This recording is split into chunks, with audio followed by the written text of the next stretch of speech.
honorable collector, all dear experts, teachers and all my dear friends.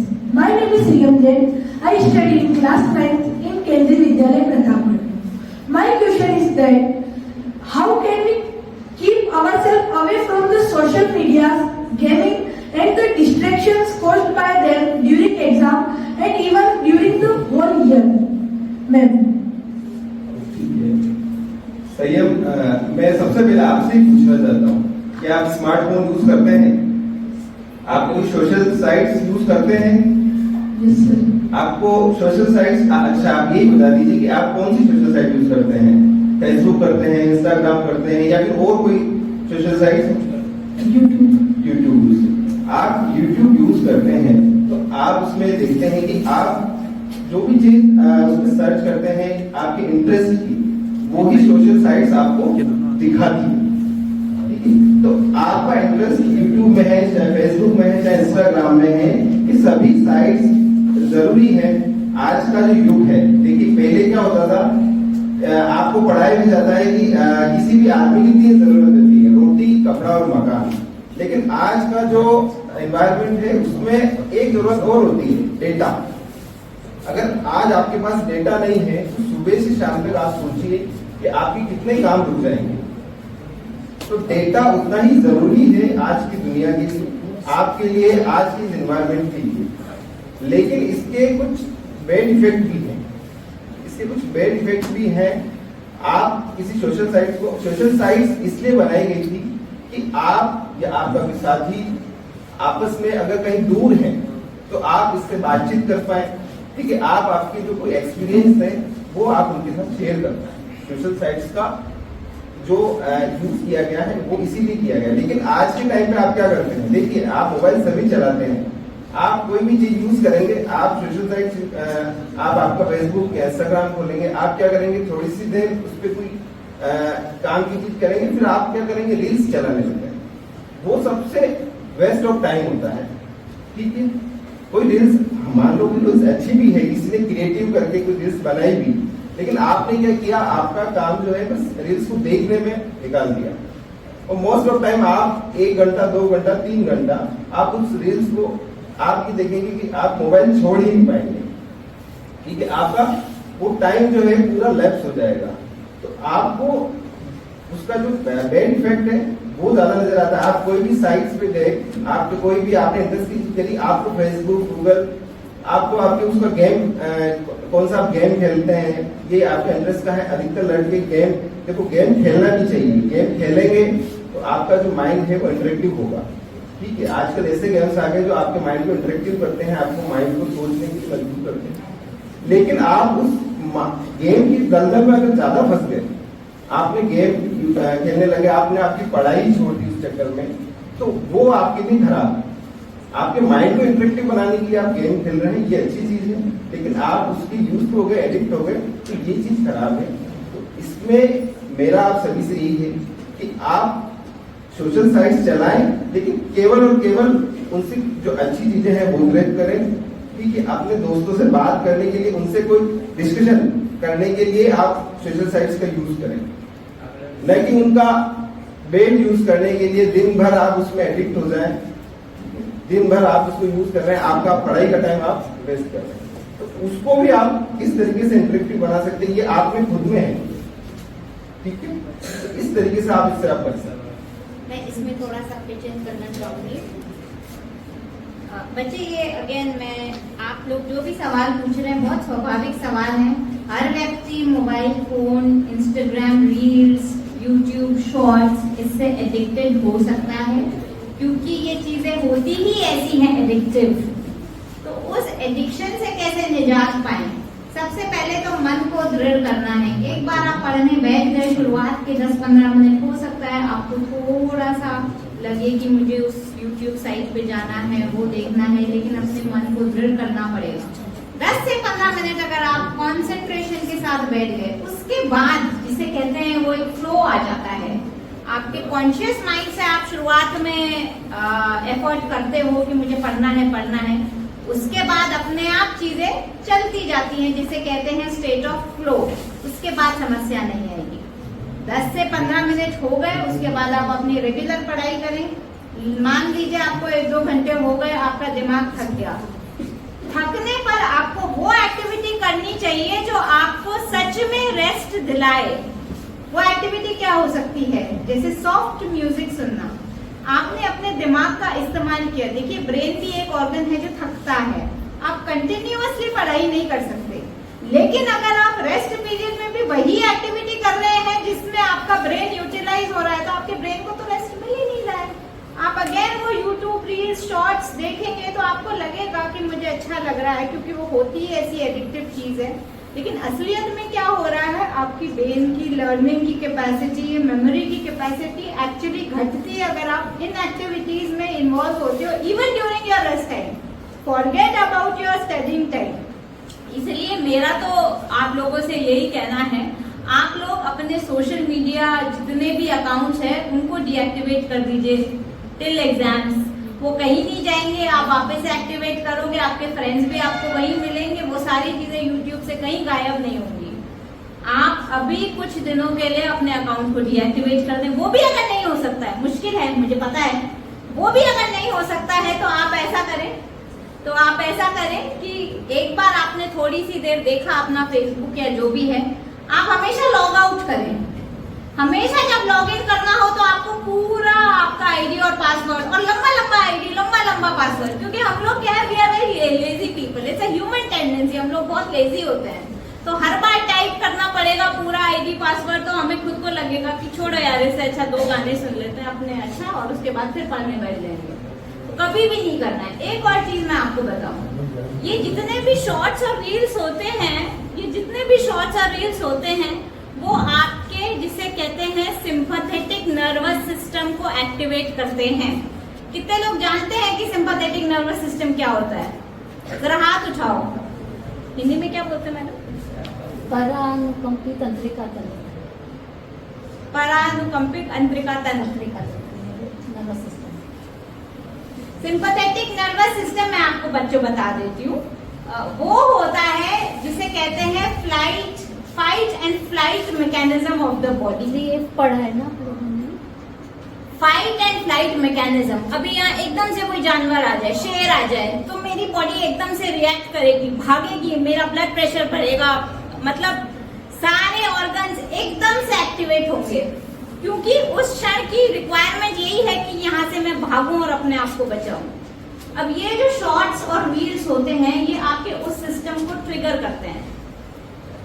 वो trigger तब जरूर होना चाहिए जब आपको जरूरत है, जैसे कि मैंने बताया यहाँ शेर आ गया और मुझे भागना है, जरूरत है मेरी बॉडी को, लेकिन तब नहीं होने चाहिए जब आपकी बॉडी को जरूरत नहीं है, क्योंकि फिर आपका एग्जॉशन बहुत ज्यादा बढ़ जाता है, आपके हार्मोन्स एग्जॉस्ट हो जाते हैं, आपकी मेमोरी अफेक्ट होती है, आपकी सारी चीजें जो मैंने कहा, आपकी लर्निंग आपकी अफेक्ट होती है। अगर उस सिस्टम को बार बार ऐसे ही ट्रिगर की टाइप आप एक्टिवेट करोगे तो। इसलिए रेस्ट मीन्स रेस्ट, अच्छा खाएं पिए सोएं, और बीच में जो रेस्ट ले रहे हैं उसमें थोड़ा घूमे फिरे, बाहर का मौसम देखें, बंद कमरे में बंद ना रहें, बाहर धूप लेना, दूसरे लोगों को थोड़ा बहुत देखना, फ्रेश हवा लेना, ये बहुत जरूरी होता है। आजकल के हमारे बच्चे ये इंस्टाग्राम की दुनिया है, जब भी ब्रेक लेते हैं तो वो इंस्टाग्राम रील्स, और क्योंकि हमें एडिक्शन और वो ट्रिगर मिलता है तो हमें ऐसा लगता है कि we are taking rest, but we are not taking rest. Adequate rest जरूर होना चाहिए, तो आप उससे बिल्कुल दूर रहें। कोशिश तो यही करें कि जब तक एग्जाम है अपने सारे अकाउंट को डीएक्टिवेट कर दें। यूट्यूब में भी अगर आप कोई चीज सर्च कर रहे हैं तो वो सिर्फ आपके एग्जाम से रिलेटेड, कोर्स से रिलेटेड होनी चाहिए, अन्य किसी भी चीज को ना देखें। ये त्याग होता है, ये सैक्रिफाइस होता है, और सभी बच्चे जो मेहनत करते हैं वो ये सैक्रिफाइस करते ही हैं। आज आपका छोटा एग्जाम है, बाद में आप कॉम्पिटिटिव एग्जाम्स देंगे, जो भी जीवन में लक्ष्य निर्धारित करेंगे, तब ये सैक्रिफाइस आपको देना पड़ेगा, है ना। तो अपना दृढ़ निश्चय करें और थोड़े दिनों के लिए सोशल मीडिया साइट से सभी से दूर रहें, बिल्कुल दूर रहें। बहुत बहुत धन्यवाद मैडम।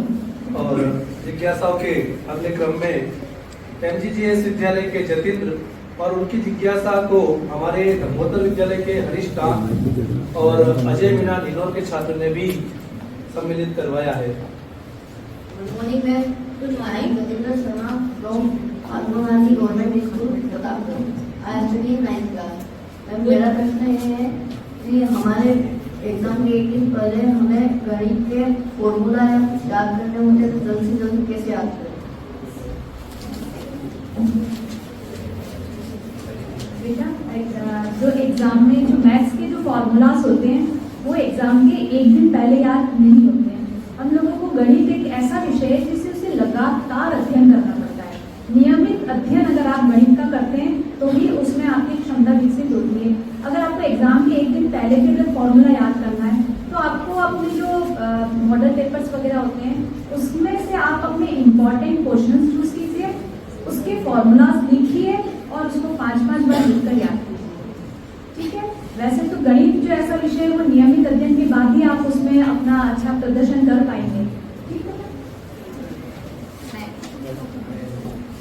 एक और बात बेटा, गणित ऐसा सब्जेक्ट नहीं है कि जिसे याद करना पड़े। गणित में कंसेप्चुअल क्लैरिटी, इनफैक्ट हर सब्जेक्ट में कंसेप्चुअल क्लैरिटी जरूर होनी चाहिए। आप लोग जितना भी पढ़ाई कर रहे हैं वो आपको समझ में भी आनी चाहिए, सिर्फ रटना नहीं है। ये जितने भी कॉन्सेप्ट्स हैं और स्पेशली मैथ्स, फिजिक्स, ये जो सब्जेक्ट्स हैं वो आपकी एवरीडे लाइफ से कहीं ना कहीं जुड़े हुए हैं। और आई एम प्रीटी श्योर जब भी आपके टीचर्स पढ़ाते होंगे तो आपको बताते होंगे फिजिक्स का यदि कोई कॉन्सेप्ट है तो जीवन में आप क्या चीज ऐसी देखते हैं जिससे आप रिलेट कर पाए। मैथ्स के formulas are very important, you must memorise them, but you must also understand कि उसके पीछे की कंसेप्ट क्या है। कंसेप्ट याद रखना बहुत जरूरी है। अगर आपको कंसेप्चुअल क्लैरिटी है तो कभी भी आप नहीं भूलेंगे। Thank you. बहुत धन्यवाद। और हमारी अगली जिज्ञासा लेकर आ रही है निशा गुजर, पीएमसी राजकीय बालिका उच्च माध्यमिक विद्यालय। Good afternoon, ma'am, respected ma'am and all teachers. My name is Nisha Gujjar. I am from Government Girls School. मेरा क्वेश्चन ये है कि साहित्य में पात्रों और लेखकों को याद करने की विशेष तकनीक है? दोनों ही चीज है। दिमाग के दो हिस्से होते हैं, कॉन्शियस माइंड, सब कॉन्शियस माइंड। जिस चीज को आप कॉन्शियसली याद कर रहे हैं वो आपके कॉन्शियस माइंड में जाती है। जिस चीज में आपका इंटरेस्ट है, आपका एप्टीट्यूड है, उस चीज से आप स्वयं रिलेट कर रहे हैं, वो अपने आप आपके सबकॉन्शियस माइंड में चली जाएगी और वो वहां ठहरी रहेगी, आप उसे भूलेंगे नहीं। इसलिए मोटिवेटेड लर्निंग, आप जो पढ़ रहे हैं उसमें अपना इंटरेस्ट, अपने जीवन से उसको कैसे रिलेट कर सकते हो, आप कैसे विजुअलाइज कर सकते हो, वो देखिए। जो भी आपके सब्जेक्ट है आप लोगों ने अपनी मर्जी से चयनित किए होंगे तो उसको इंटरेस्ट से पढ़ें। मोटिवेटेड फॉरगेटिंग भी यही चीज होती है। जो चीज हमारे लिए पेनफुल होती है ना, हमारा दिमाग उसे भूलने की कोशिश करता है। ऐसे ही मोटिवेटेड लर्निंग भी होती है। जो चीज हमें इंस्पायर करती है, अच्छी लगती है, हमें बहुत इंटरेस्ट आता है, वो अपने आप हमारी मोटिवेटेड लर्निंग होती है। इंटरेस्ट के साथ पढ़ें। Thank you. धन्यवाद मैम। और अगली जिज्ञासा वो है जो अगर मैं अपनी लिस्ट देखूं जिले भर की तो सर्वाधिक जिज्ञासा इस प्रश्न पर आई है और उसको हमारे बीच लेकर आ रहे हैं तुषार लोहार, प्रगति विद्यालय के।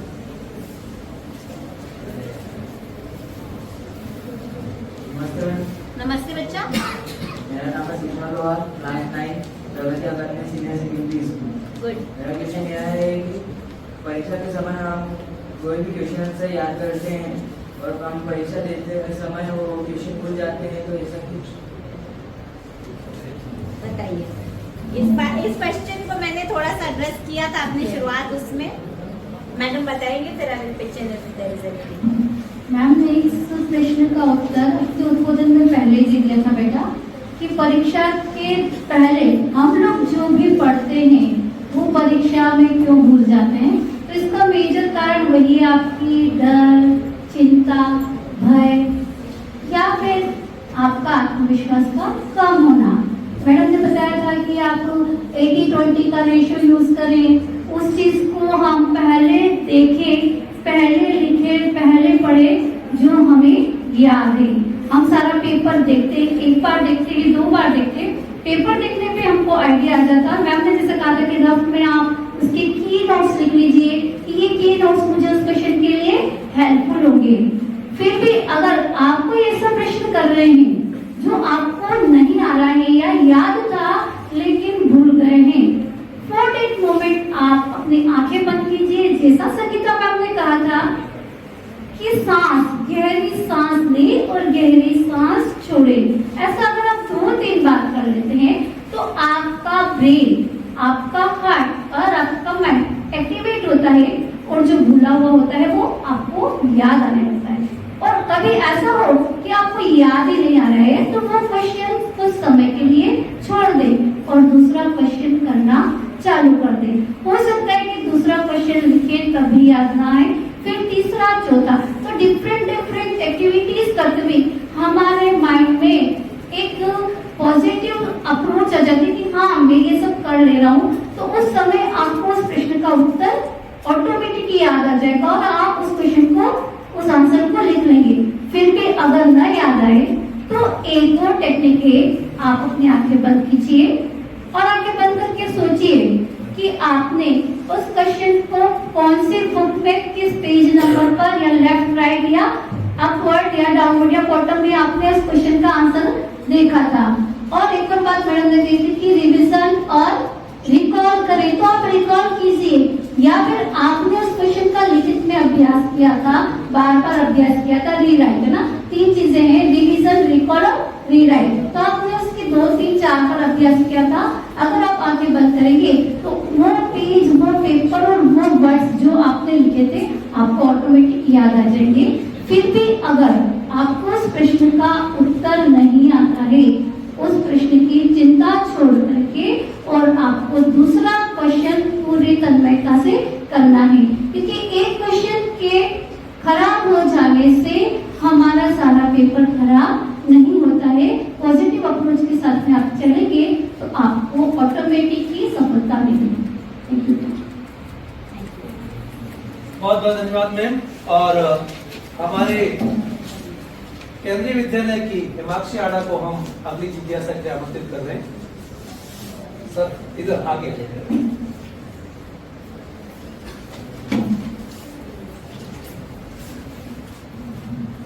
Good morning, respected ma'am and all dear friends. My name is Himakshi. I am the student of Kendriya Vidyalaya Pratapgarh. My question is that how do we manage our energy levels during exam season? Sangeeta. पूरी परीक्षा के दौरान एक यही आपका जो प्रश्न आपने किया है कि हम अपने ऊर्जा के स्तर को या हमारा एनर्जी लेवल पॉजिटिव मैनर में कैसे ऑलवेज बूस्टअप रखें, हमेशा किस तरह हम उसी एक एनर्जी में रहें कि हमने जो जो स्टडी किया है या करना है वो हमेशा के लिए हमारे साथ एटलीस्ट परीक्षा हॉल तक हमारे साथ रहे। ठीक है, एक तो कंटिन्यूस आप 4-4, 6-6 घंटे का सिटिंग ना दें जब भी स्टडी करने बैठते हैं। दूसरी बात, हर 1 से 1.5 घंटे में आप 2 से 5 मिनट के लिए अपनी जगह छोड़िए, थोड़ा वॉक कीजिए, पानी के 1-2 सिप लीजिए। थोड़ी गर्मी आई है तो कुछ आप फलों के जूस या फलों का भी सेवन कर सकते हैं। और एक महत्वपूर्ण बात, हमारा गेस्चर हमारे एनर्जी लेवल को मेंटेन रखने में बहुत महत्वपूर्ण भूमिका अदा करता है। राइट, अभी बात हुई थी नर्वस सिस्टम की, हमारे शरीर का तंत्रिका तंत्र सिस्टम या व्यवस्था है। ठीक, हमारी पूरी बॉडी और हमारा brain, each and every organ हमारा हमारे नर्वस सिस्टम से कोरिलेटेड है, जुड़ा हुआ है। आप देखिए कि एक एग्जांपल देना चाह रही हूँ सिर्फ कि जब मेडिटेट पोजीशन में कोई भी पर्सन बैठता है तो ना तो वो तन के बैठता है, ना ऐसे लचर होकर बैठता है। हमारी बैक या स्पाइन जो है हमारी, है ना, हमारी जो मेरुदंड है उसको आप उसके अपने प्रॉपर शेप में ही डालकर और अपना बैठिए। जैसे ही आप एक प्रॉपर गेस्चर को अडॉप्ट करेंगे, सही सीटिंग लेंगे, आपका जो नर्वस सिस्टम है या आपका जो तंत्र वाला सिस्टम है वो एक्टिव होगा और प्रॉपर आपके ब्रेन को मैसेज करेगा। समझ में आ रहा है? और आप सीधा बैठकर अपना जो भी एक स्टडी करने का या जो आपका मैटर है, टॉपिक है, आप वो पढ़कर देखिए, आपको तुरंत मेमोरी में जाएगा, आपको याद रहना शुरू होगा। बिल्कुल एक बहुत जो प्रॉपर स्टेट होता है बैठने का, सबसे पहले हमको सही बैठना सीखना है। समझ में आ रहा है ना? और कहते भी हैं कि हमारा गेस्चर 80% बीमारियों का कारण होता है या हमारी लचरता का मूल होता है। ठीक है, तो आप अपनी सीटिंग प्रॉपर ले, आपका जो एनर्जी लेवल है तो 2 से 3 जो हम रेगुलर कर सकते हैं कि 1 से 1.5 घंटा में आप जिस जगह बैठे उस जगह को छोड़िए, थोड़ा टहलकदमी कीजिए, है ना? खूब प्लांट्स वगैरह हैं आपके घर के आसपास माहौल में, उनको निहारिए और बिल्कुल शून्य होकर इस माइंड के ऊपर बॉदरेशन या स्ट्रेस मत डालिए। बिल्कुल स्थिर होकर मेडिटेट होने का प्रयास कीजिए। प्लांट